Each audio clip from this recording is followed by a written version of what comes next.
Mesdames et messieurs, bonjour ou bonsoir. Cela dépend de la zone à laquelle vous nous recevez. Bienvenue sur votre émission Sans Tabou, celle qui aborde les questions de société. Alors, pour ce jour, nous allons discuter autour du thème « Pourquoi les jeunes sont réticents au mariage de nos jours ?» Et pour en parler, j'ai avec moi sur ce plateau Madame Victoire Gomez. Bonjour. Bonjour madame. Elle est sociologue. Également sur le plateau avec moi, deux étudiants qui vont poser des questions comme moi à la sociologue, histoire de bien comprendre ce qui pousse les jeunes aujourd'hui à être de plus en plus réticents au mariage. Pour commencer, madame la sociologue, dites-nous, comment est-ce qu'on peut définir le mariage? Merci.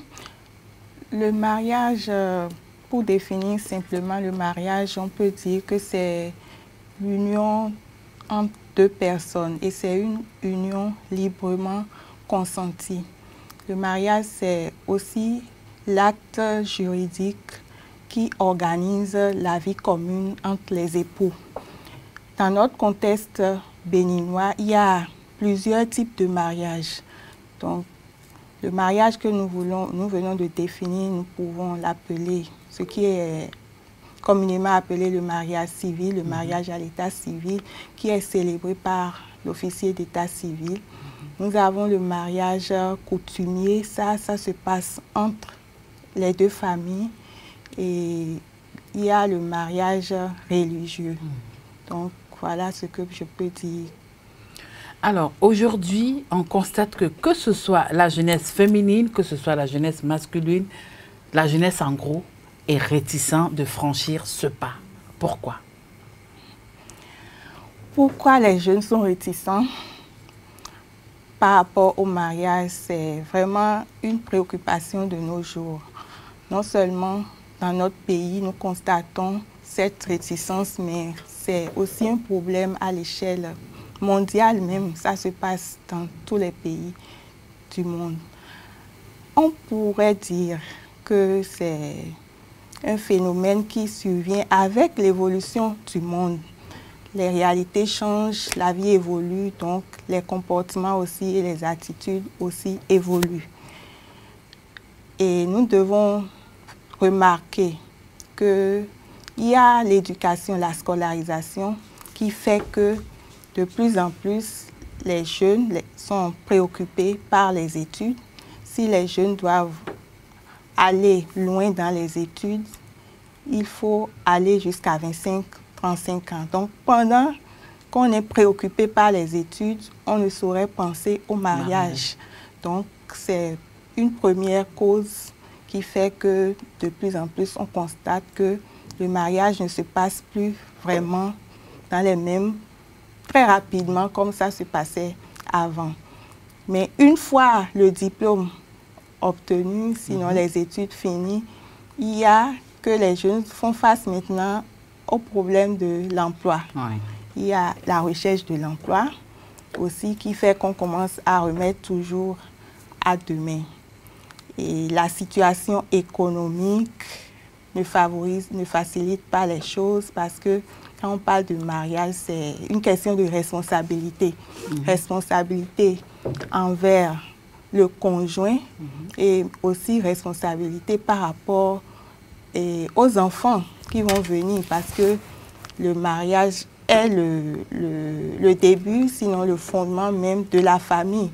Okay. On se marie pour fonder une famille. Dans notre contexte, on se marie pour avoir des enfants. Donc, s'il n'y a pas les moyens, si le jeune ne se sent pas suffisamment autonome sur le plan économique pour pouvoir faire face aux charges du mariage, ça fait que beaucoup hésitent à s'engager. Bon, mais il y a vraiment des causes, je dirais, plus profondes. Ouais. Des causes plus profondes. Parce que malgré la situation économique, malgré les études, il y en a qui s'engagent toujours. Même il y en a, même au cours des études, qui choisissent de se marier. Mais pourquoi fondamentalement les jeunes ne se marient pas? Moi, je dirais que le cœur de la question, c'est la peur. C'est vraiment une peur. Aujourd'hui, les jeunes ont peur de s'engager dans le mariage, prendre des engagements à long terme. Parce qu'ils n'ont pas peur d'avoir des relations amoureuses, ils n'ont pas peur de se mettre en couple de façon vulgaire comme ça, sans célébrer vraiment. Ouais, ils ont peur de franchir ce pas. Ils ont peur de franchir le pas dès le début de la relation, sinon à un moment donné, ils disent « Bon, nous nous sommes connus, nous avons fait un temps ensemble.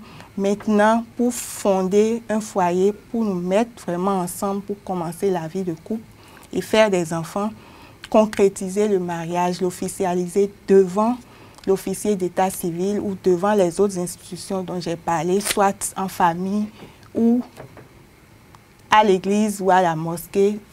On a peur de prendre cet engagement parce que c'est un engagement à long terme, c'est un engagement pour la vie. On dit souvent, c'est pour le meilleur et pour le pire. Oui, c'est vrai que c'est pour le meilleur et pour le pire. D'un côté, nous avons aussi quand même des jeunes qui n'ont pas peur de franchir ce cap-là, mais c'est généralement les jeunes de nos villages. Mais quand ils franchissent ce pas, c'est juste au niveau traditionnel. Ils ne vont pas jusqu'au niveau civil. Est-ce que eux, par contre, on peut leur trouver certaines motivations? Pourquoi ils sont pressés d'aller vers le mariage? Ok, la peur dont je parlais, oui, la peur, pourquoi? Parce qu'il y a beaucoup d'échecs. Il y a beaucoup d'échecs. Il y a beaucoup de mariages qui n'aboutissent pas. Il y a des divorces. Et donc, les jeunes se disent, est-ce que je vais pouvoir réussir? Donc, pour en venir à la situation des jeunes au village ou même en milieu urbain qui s'engagent quand même, mais vous l'avez si bien dit, ce n'est pas pour célébrer le mariage. Là encore, il n'y a pas trop de contraintes, comme si on allait célébrer le mariage avec un acte, parce que dès que le mariage est célébré, ça a des conséquences juridiques. Donc c'est ça qui fait beaucoup plus peur.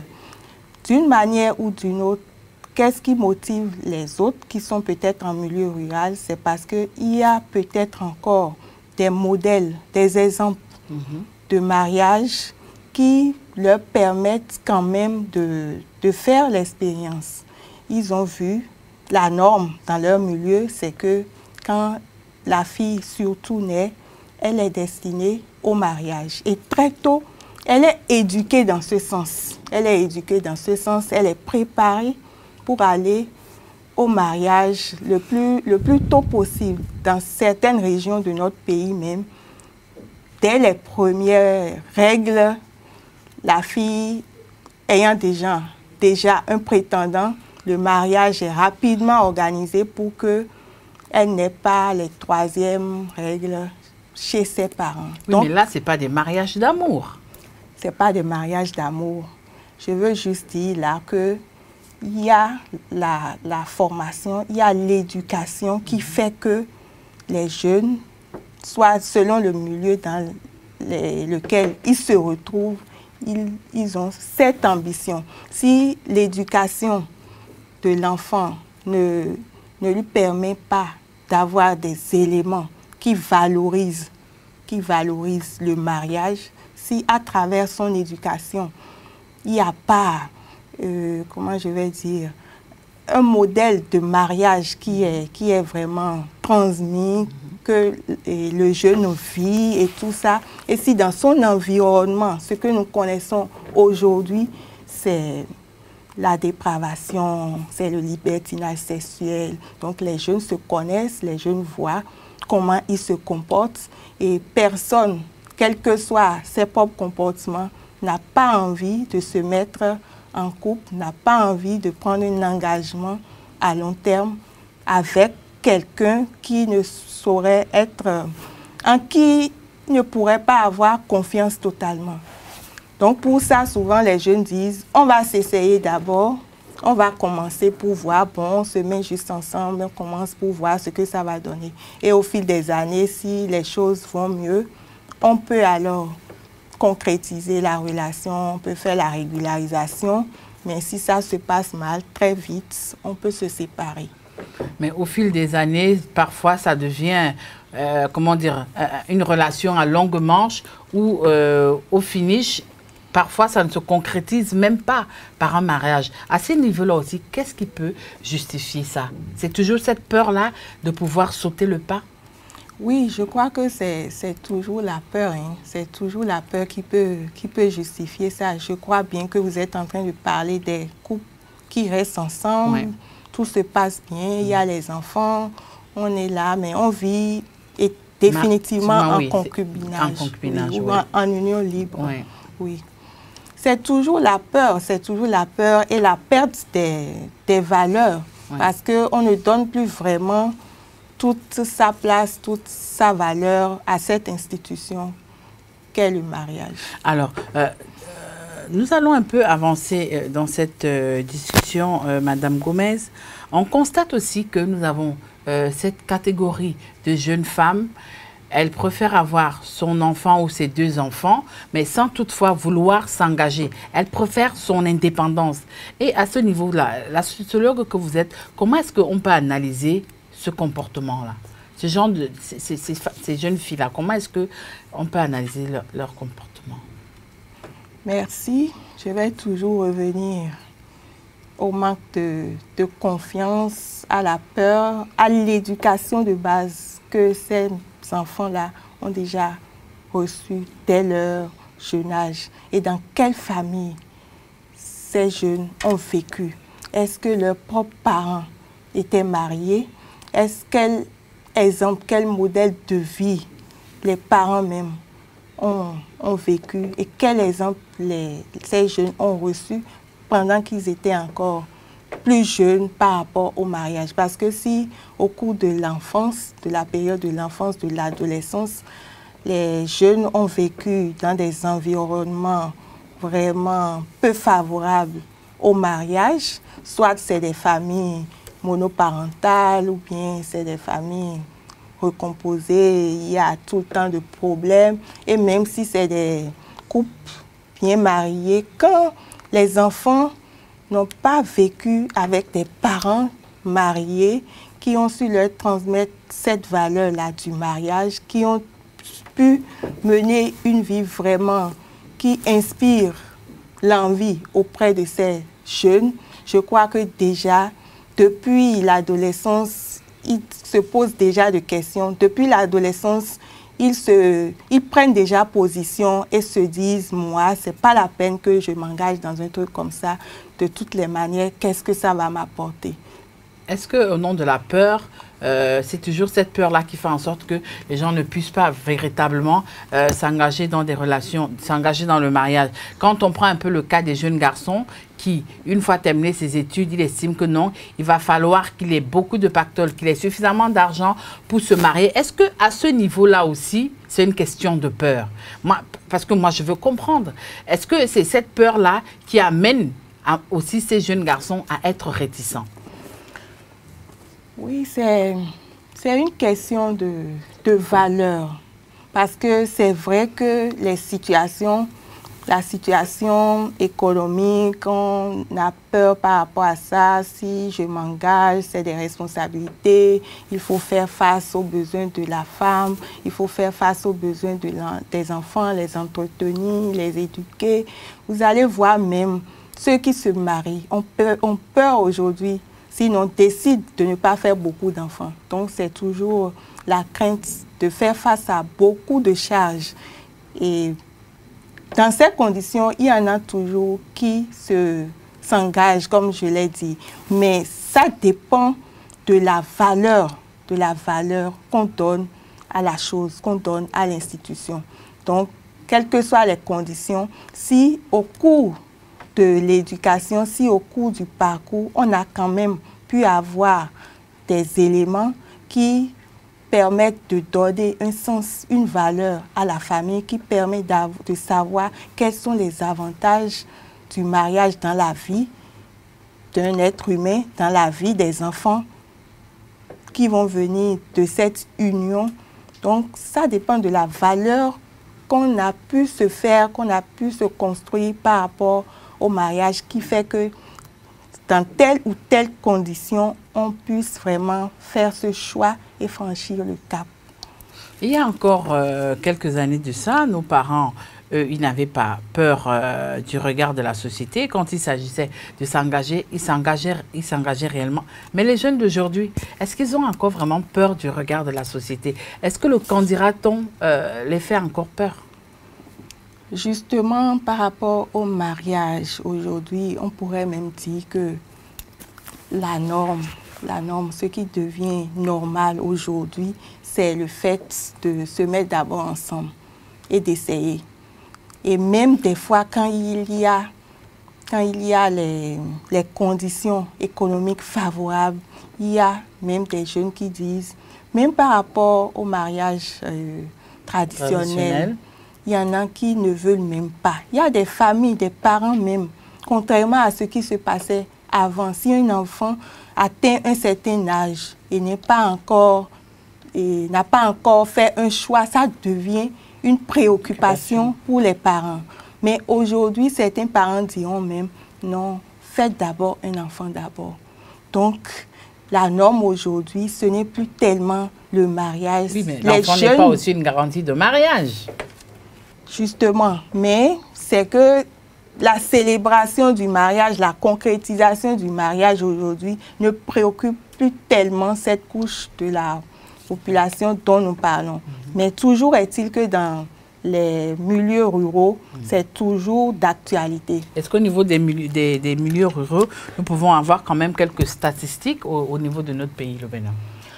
Bon, il y a eu des études qui ont été menées, particulièrement en 2014, mais ça concerne tout le Bénin. Et ces études ont révélé quand même qu'il y a une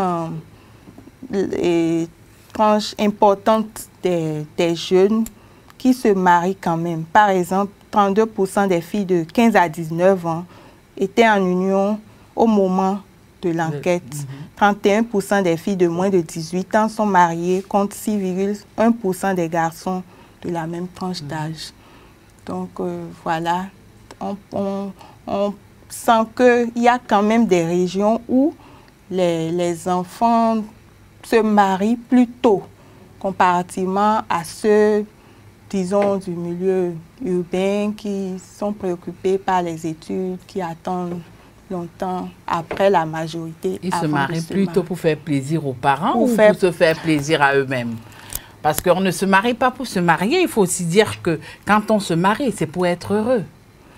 Bien sûr, il y a dans ces milieux des mariages forcés, mais il y a aussi, c'est une sorte de conditionnement. C'est une sorte de conditionnement parce que les jeunes qui sont dans ce milieu et qui, d'une manière ou d'une autre, avec l'évolution des parents qui ont compris, qui ne les forcent plus, l'éducation qui leur est donnée déjà les conditionne à avoir envie de se marier très tôt. Donc, il y en a qui font le choix délibérément de se marier. Il y a des jeunes, juste après leur diplôme, à fin d'apprentissage, c'est en même temps la grossesse.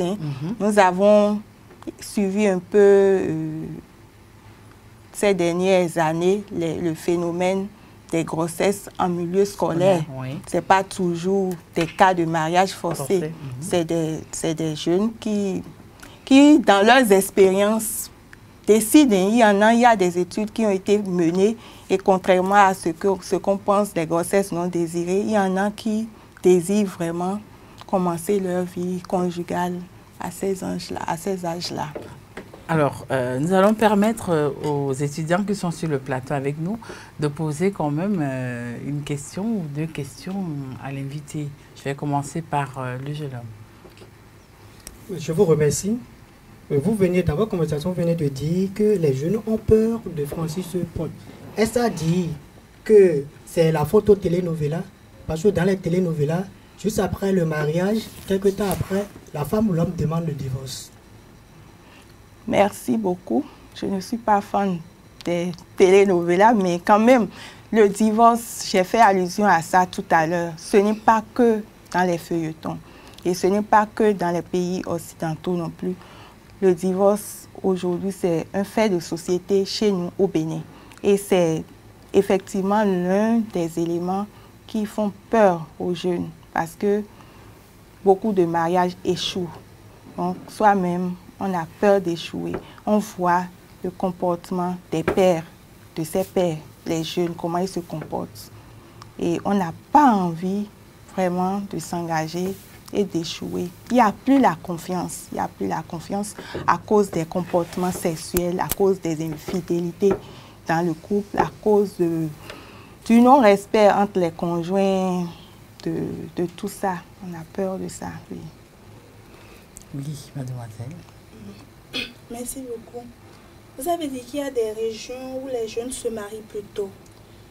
Je voudrais savoir si la culture est l'une des raisons qui pousse les jeunes à se marier ou non.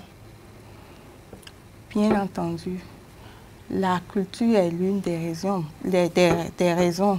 En parlant d'éducation, l'éducation, c'est une question de culture. À travers l'éducation, c'est des valeurs qui se transmettent. C'est des valeurs qui se transmettent. Donc, la culture, c'est un élément, c'est un facteur important dans la prise de cette décision. C'est un tout. Depuis le jeune âge, les échanges entre les parents et les enfants, qu'est-ce qui se dit, qu'est-ce qui se transmet. Il y a même aussi les non-dits. Comment les parents, papa et maman, s'entendent dans le couple. Quel exemple ils donnent? Est-ce que ça donne envie? Est-ce que dans l'éducation de l'enfant, est-ce qu'il y a une éducation sexuelle? Est-ce qu'il y a une préparation au mariage? Donc, si déjà, au cours de l'éducation, il y a toutes ces valeurs-là qui sont transmises, ça conditionne d'une manière ou d'une autre l'enfant à prendre sa décision au moment venu. Par exemple, avant, il y avait la virginité qui était vraiment une valeur recherchée au niveau des filles. Aujourd'hui, on n'en parle plus. Maintenant, elle a déserté le forum. Même les parents n'en parlent plus, vous voyez. Mais toujours est-il que dans certaines sociétés, il y a toujours ces valeurs qui sont préservées. Et c'est ce qui fait d'ailleurs qu'il y a le mariage forcé, ce que nous appelons mariage forcé, mariage précoce. C'est par peur que les enfants s'engagent dans des relations tous azimuts, avec des relations qui ne vont pas durer, que les filles perdent leur virginité, que très tôt les parents coupent et courent à ça dès qu'elles sont pubères pour les orienter vers un mariage pour leur dignité et préserver l'honneur de la famille. Je ne dis pas que c'est une bonne pratique, mais c'est les raisons qui justifient cette pratique-là, que nous devons d'ailleurs tout faire pour éradiquer. Oui. Ok, je vous remercie. Ne peut-on pas dire que le mariage de nos jours n'est pas une autre forme d'enrichissement? Parce que moi, j'ai assisté à un cas tout récemment. Ils se sont mariés le matin et le soir, ils se sont bagarrés. Et la femme dit à l'homme, je ne t'aime pas. C'est à cause de tes biens que je suis avec toi. Ok, merci pour la question. Je pense que ça, c'est des cas extrêmes. Et c'est des cas... Oui, mais c'est des cas quand même. C'est des cas rares. Oui, ça, on peut le dire. Même si la femme ne disait pas ça très tôt comme ça, dès la fin de la première journée, qu'on le veuille ou non, il y a cette tendance, surtout au niveau des femmes. Au niveau des femmes, c'est des calculs, c'est des calculs qui se font. Ah non, vous voulez dire que les femmes sont des terroristes de cœur? Non, non, pas du tout. Elles sont des loyalistes, les femmes. J'ai dit surtout, c'est toujours pour la recherche de la sécurité. C'est légitime, hein, c'est légitime. Mais le cas dont vous avez parlé, je crois que c'est un peu extrême. Et ça mérite le divorce. Oui. Oui, ça mérite le divorce. Oui. Il y a des jeunes qui, à cause de leur carrière professionnelle, refusent de se marier.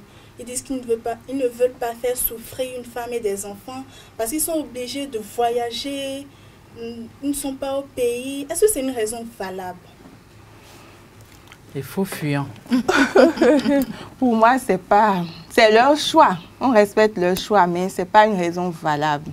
C'est pas une raison valable. S'ils donnent vraiment un sens à leur vie et s'ils reconnaissent la place de la famille dans la vie d'un individu, je crois qu'ils peuvent toujours faire avec et chercher des moyens pour pouvoir gérer les deux situations, la vie familiale et la vie professionnelle.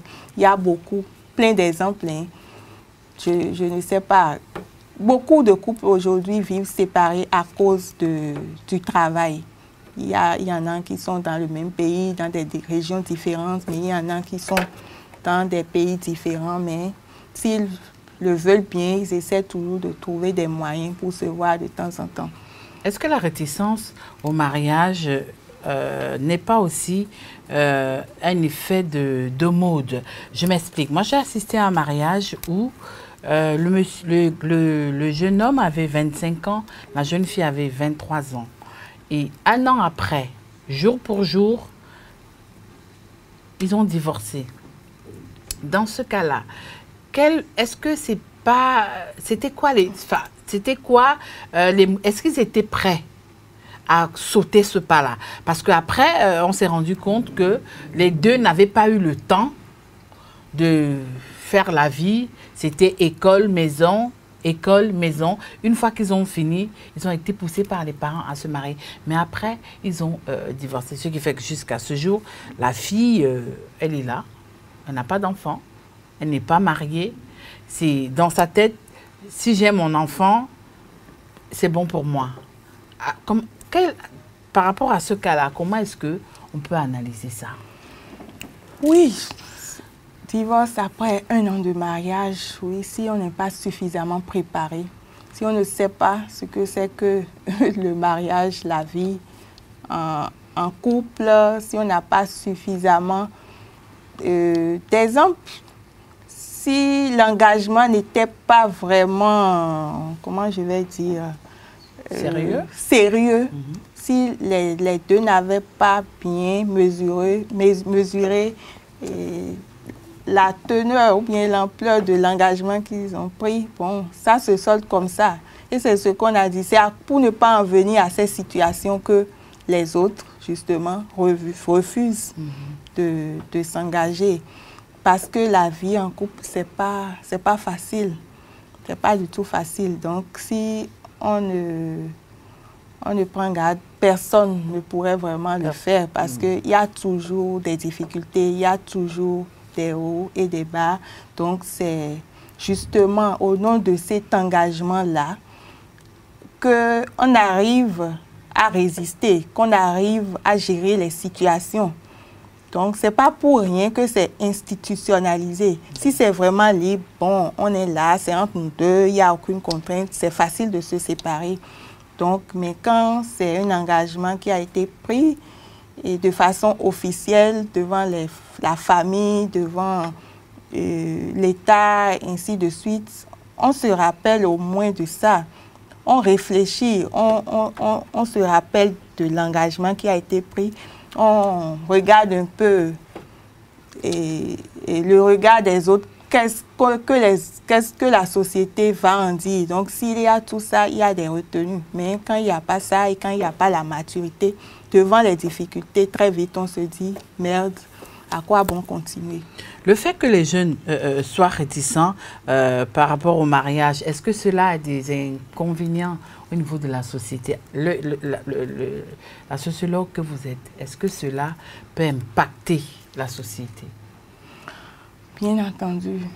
Nous allons tout droit vers la perte des valeurs parce que nous l'avons dit, le mariage, c'est le fondement de la famille. C'est le mariage qui légitime la famille. Et si la famille, qui est la base de la société, ne se fonde plus vraiment sur des bases sérieuses, si on ne donne plus toute sa valeur à la famille, naturellement aussi dans la société, on va continuer à former des enfants qui... L'individualisme va se développer et puis progressivement nous allons aboutir. Vous voyez, c'est tout ça qui donne, excusez, d'autres phénomènes et petit à petit dans d'autres, sous d'autres cieux aujourd'hui, le mariage, ce n'est plus seulement entre l'homme et la femme. Des personnes de même sexe peuvent se marier aujourd'hui. Donc, c'est les... Bon, les gens ne seront pas d'accord avec moi. Non, si ici, je parle ici, c'est si tout je se parle raconte, de donc. déviance... Ici, tout se raconte. Oups. Ici, tout se raconte. Et donc, c'est un peu ça, c'est les déviations. Et dans l'éducation des enfants, dans ces formes de famille, il y a toujours quelque chose qui va manquer, surtout en termes de valeurs culturelles, en termes d'amour, de cohésion de la famille et tout ça. Est-ce que c'est pas aussi parce que à un moment donné, nos jeunes ont décidé de fouler au pied nos us et coutumes que nous gérons cette situation-là aujourd'hui où quand je ne suis pas prête, je ne m'engage pas dans une relation, je préfère rester, tu viens me voir quand tu peux, si j'ai un enfant avec toi, le fait d'avoir un enfant avec toi ne veut pas forcément dire que je suis ton épouse. Qu'est-ce qui peut justifier aussi ce genre de comportement? C'est pas les jeunes qui ont foulé ces valeurs-là au pied, non. C'est pas leur faute. On ne va pas, c'est pas la faute aux jeunes pour ma part, parce que ça dépend. Là, c'est la sociologue qui parle. Hein? Oui, ça dépend de comment ces jeunes ont été formés, de comment ils ont été formés, des valeurs qui ont été transmises. On ne choisit pas ces valeurs quand on est mûr, quand on est adulte. Non, on est formé tout au long de l'enfance, tout au long de la jeunesse, à ces valeurs-là. Donc, c'est l'échec de l'éducation des parents. Et c'est le modernisme, c'est l'individualisme au niveau des sociétés. Avant, on vivait beaucoup plus en communauté. Et l'éducation des enfants ne revenait pas aux parents seuls. Et donc, non seulement les enfants vivent leur expérience au niveau de leur famille restreinte, mais ils ont aussi des modèles à côté. Il y a les tantes, il y a les oncles, il y a tout ça, toutes ces personnes qui contribuent à l'éducation des enfants. Aujourd'hui, le monde dans lequel nous sommes, les parents, ils courent dans tous les sens pour la recherche de l'argent. Ils n'ont plus de temps à consacrer aux enfants.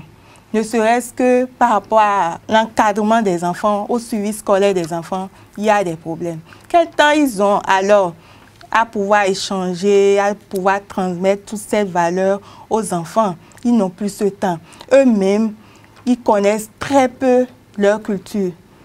Donc, si bien que de jour en jour, on sent un relâchement. Donc, le jeune qui a été éduqué dans un cadre, dans un environnement, entre les murs, de quelque part à Cotonou, avec des parents tout le temps occupés, qui n'ont pas eu le temps d'échanger, de transmettre des valeurs. Et donc, ce jeune, plus tard, on ne va pas le condamner, dire que c'est lui qui a foulé au pied sa culture. Donc, c'est un peu la faute aux parents. Ok, on va faire un dernier tour de table. Je vais commencer par la jeune fille. Vous êtes beaucoup plus revenu sur l'éducation. Pourtant, il y a des parents qui éduquent très bien leurs enfants, qui sont vraiment rigoureux. Mais les filles décident quand même de ne pas se marier. Est-ce que c'est toujours l'échec des parents, l'éducation, qui est à la base du fait que les jeunes ne veulent plus se marier? Oui, une question pertinente. Mais je pense bien que, je le redis encore, c'est certainement que les parents n'ont pas pu atteindre leur objectif. Vous savez qu'il y a aujourd'hui des écoles, des universités qui forment à, comment on dit, aux sciences du mariage, quelque chose comme ça. C'est qu'on se dit que les parents même ne sont pas vraiment préparés pour assumer leurs responsabilités de parents. Vous avez dit, ils éduquent bien.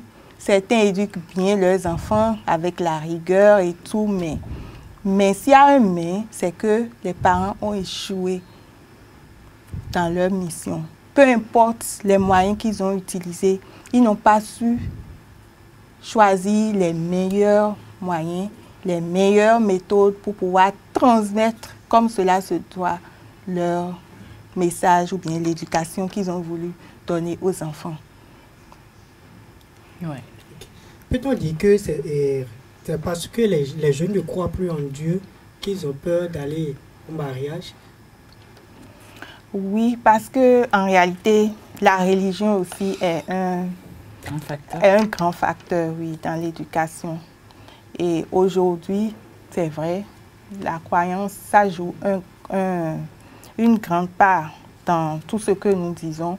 Parce que si les enfants sont vraiment éduqués à la religion, s'ils ont pu être orientés vraiment vers la religion, je crois qu'on pourrait régler dans une certaine mesure ce problème-là.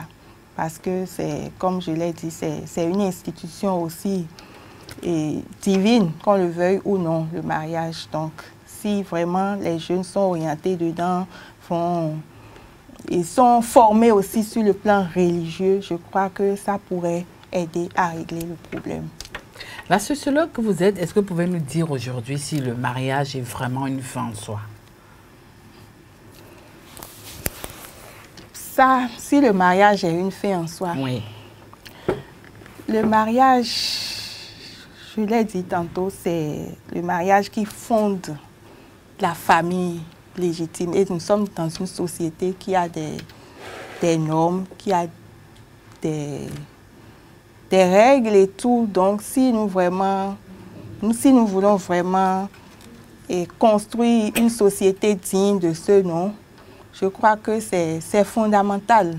Nous ne devrions pas rejeter le mariage si les enfants sont bien formés, bien éduqués, normalement et logiquement. Nous devons aller vers ça, aller vers le mariage, avoir des familles avec des bases solides pour prétendre avoir des enfants bien éduqués pour le développement de notre pays. Et si on ne trouve pas l'homme idéal, le partenaire ou la partenaire qu'il faut, comment est-ce qu'on fait? Il y a ça aussi. Je me demande s'il y a le partenaire idéal. Ça, c'est une question peut-être que je vais vous retourner. Bah non, il n'en aura jamais de partenaire idéal. Comme je l'ai dit, c'est un tout. On ne saurait jamais avoir la personne, le partenaire idéal qu'on recherche, mais aussi la formation, l'éducation doit conduire à la tolérance, à la tolérance, au respect de l'autre, au respect de soi. Et tout ça, ça pourra nous permettre de nous accepter dans nos différences et trouver les solutions pour pouvoir mener cette vie ensemble, tout en regardant dans la même direction. Tout à l'heure, vous avez dit, quand vous êtes marié, vous êtes respecté au niveau de la société. Est-ce à dire que ces jeunes-là qui sont réticents au mariage ne sont pas respectés au niveau de la société? Bon, qu'on le veuille ou non, dans des milieux donnés, même en milieu professionnel, et malgré cette tendance aujourd'hui à banaliser le mariage par certaines personnes, qu'on le veuille ou non, ça demeure quand même encore une valeur dans notre société de façon générale. Donc c'est un parapluie de secours. On n'est pas rejetés. Ceux qui ne sont pas mariés ne sont pas rejetés. Mais ceux qui sont mariés arrivent quand même à préserver ce lien, à continuer la lutte pour rester dans ce lien. Vous auriez dû constater avec moi qu'ils ont quand même une certaine considération. Parce que justement, on pense qu'ils ont une certaine maturité à pouvoir gérer certaines situations. Parce que vivre avec quelqu'un d'autre, c'est pas facile comme on le dit. Donc, c'est faire preuve de maturité que de réussir à prendre d'abord cet engagement et à continuer à pouvoir gérer la situation et à aussi assumer les devoirs vis-à-vis des enfants. Donc, c'est tout ça là qui inspire le respect. C'est ça. Voilà, le temps imparti pour notre mission étant arrivé à son terme, est-ce qu'il est possible que la sociologue Victoire Gomez puisse quand même donner quelques conseils à cette jeunesse-là qui est si réticente envers le mariage? Ok, merci. Des conseils aux jeunes. Sinon, je serais tentée de de donner beaucoup plus les conseils d'abord aux parents, parce que les jeunes qui n'ont pas été bien formés au mariage, il leur serait difficile maintenant de les prendre comme ça et de leur donner des conseils. Donc, il y a un travail de fond qui doit se faire dès la base, par les parents.